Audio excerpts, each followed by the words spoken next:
সন্মানীয় বিধায়ক ৰূপক শৰ্মা, দীপ্লুৰঞ্জন শৰ্মা, শশীকান্ত দাস, সুৰেশ বৰা, আমি সকলোৱে আজি এই বাৰগঞা মন্দিৰলৈ আহি ইয়াত উজ্বলি থকা অক্ষয় বন্তি গছি সেৱা কৰিলো, পবিত্ৰ ভাগৱতক প্ৰণাম জনালো আৰু স্থানীয় ৰাইজৰ লগত কথা বতৰা হোৱাৰ সৌভাগ্য হ'ল আৰু শিশুসকলে পৰিৱেশন কৰা সুন্দৰ খোল বাদনো প্ৰত্যক্ষ কৰিলো।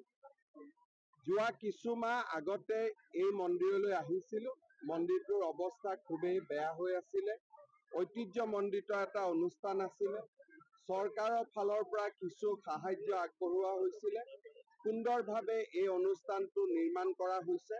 ভৱিষ্যতেও এই অনুষ্ঠানটোত যাতে অসমৰ সংস্কৃতিক আৰু অধিক উজ্বলাই তোলাৰ কাম এই মন্দিৰৰ পৰাই হ'ব পাৰে, তাৰ বাবে আৰু অধিক সহায় কৰাৰো মই প্ৰতিশ্ৰুতি দিছো। হাতী বন্ধু দুগৰাকী সদস্য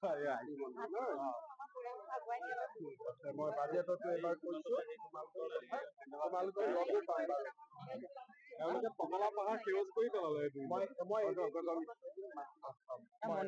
সন্মানীয় বিধায়ক ৰূপক শৰ্মা, দীপ্লুৰঞ্জন শৰ্মা, শশীকান্ত দাস, সুৰেশ বৰা, আমি সকলোৱে আজি এই বাৰগঞা মন্দিৰলৈ আহি ইয়াত উজ্বলি থকা অক্ষয় বন্তি গছি সেৱা কৰিলো, পবিত্ৰ ভাগৱতক প্ৰণাম জনালো আৰু স্থানীয় ৰাইজৰ লগত কথা বতৰা হোৱাৰ সৌভাগ্য হ'ল আৰু শিশুসকলে পৰিৱেশন কৰা সুন্দৰ খোল বাদনো প্ৰত্যক্ষ কৰিলো।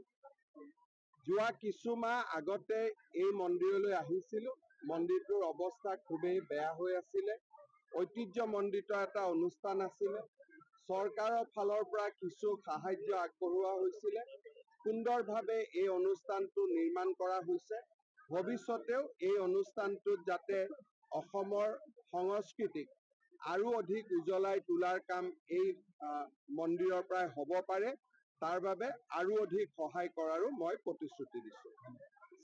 হাতী বন্ধু দুগৰাকী সদস্য মই বাজেটতো এবাৰ কৈছো, তোমালোকৰ লগো পাম বাৰু। তেওঁলোকে কমলা পাহাৰ সেউজ কৰি পেলালে। মই